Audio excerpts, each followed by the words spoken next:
Guru itu bagai cahaya kehidupan. Mari kita bahas. Halo semua, perkenalkan nama saya Vladimir Justin Pereira dengan nomor WP 2310241052. Jadi di video kali ini saya akan bahas tentang guru. Untuk memenuhi tugas perkuliahan saya, Bahasa Indonesia, dengan dosen pengampu Bapak dosen Pak Primadedi. Jadi yang pertama itu definisi dari guru. Guru adalah sosok seorang pahlawan tanpa tanda jasa. Berkat dia saya menjadi lebih jelas melihat dunia ini dengan pelajaran, motivasi, inspirasi yang diberikannya kepada saya. Dan guru itu juga tidak hanya dijumpai di lingkungan perkuliahan maupun sekolah, tetapi juga dapat dijumpai di lingkungan family dan teman-teman dari ayah dan ibu kita.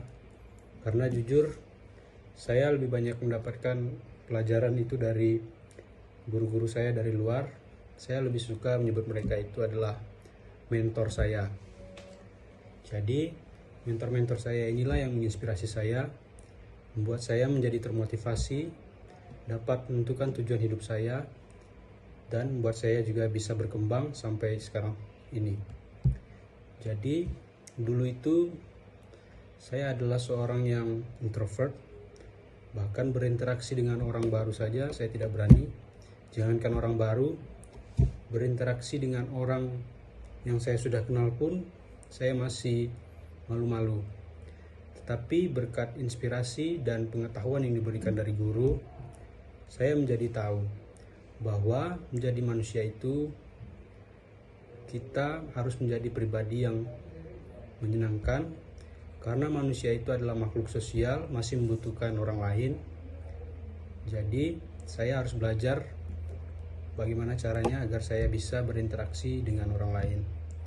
Dan disitu saya menjadi lebih berani untuk berpendapat dan mengungkapkan pendapat saya dengan orang lain.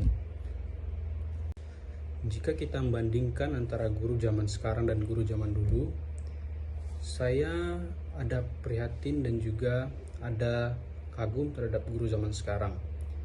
Saya prihatin karena melihat guru zaman sekarang itu mereka mendapatkan gaji yang tidak sesuai dengan pekerjaan mereka. Karena menurut saya pekerjaan yang perlu dibayar dengan tinggi itu adalah guru. Karena dengan guru yang sejahtera, maka akan memberikan pendidikan yang baik pula pada muridnya, sehingga kita dapat menghasilkan generasi-generasi penerus bangsa yang cerdas dan mampu membangun bangsa ini menjadi lebih maju. Guru zaman sekarang dan guru zaman dulu, jika guru zaman sekarang ini saya rasa sedikit harus berhati-hati kepada murid, karena salah tindakan sedikit bisa masuk bui akibatnya. Contohnya seperti jika guru sekarang ini memukul jari muridnya ketika muridnya ini melakukan kesalahan, seperti berkata kasar kepada gurunya, maka guru itu secara spontan mungkin akan memukul murid tersebut. Karena menurut saya itu hal yang wajar, karena jika seseorang mengucapkan kata kotor, maka imbas yang mereka akan dapatkan itu adalah kekerasan. Bisa jadi dari orang yang mereka berikan kata kotor tersebut. Nah, guru zaman dulu kalau menegur muridnya seperti itu, maka malah jika muridnya ini mengadu kepada gurunya, justru hukuman dari muridnya ini akan bertambah. Karena orang tua zaman dulu sudah percaya kepada gurunya. Jadi apapun yang dilakukan gurunya di sekolah, mereka tahu bahwa itulah yang terbaik untuk muridnya. Tapi guru zaman sekarang, jika mengadu ke orang tuanya justru akan menuntut gurunya, karena kurangnya kepercayaan tersebut, merasa anaknya benar. Dan terkadang guru juga terbawa emosi akibat tingkah dan perilaku dari anak-anak tersebut. Maka dari itu guru juga perlu mengontrol diri, emosi dalam mendidik dan mengajari murid. Nah, saya rasa sekarang ini pendidikan itu perlu di-upgrade tiap tahunnya, karena kita tidak bisa menyamakan antara dulu dan sekarang, karena tiap generasi beda pula cara pengajarannya. Jadi mungkin dulu itu pengajarannya lebih keras, tetapi zaman sekarang pendekatannya lebih ke merangkul. Seperti contohnya saya dengan mentor-mentor saya ini, saya justru malah mereka yang berbaur ke saya, memanggil saya, mengajak saya, dan mengajari saya tentang hal-hal yang menurut saya itu menarik. Cuman saya juga sedikit miris dengan pendidikan zaman sekarang, karena adik saya yang masih di bangku TK sekarang sudah kelas 2 SD,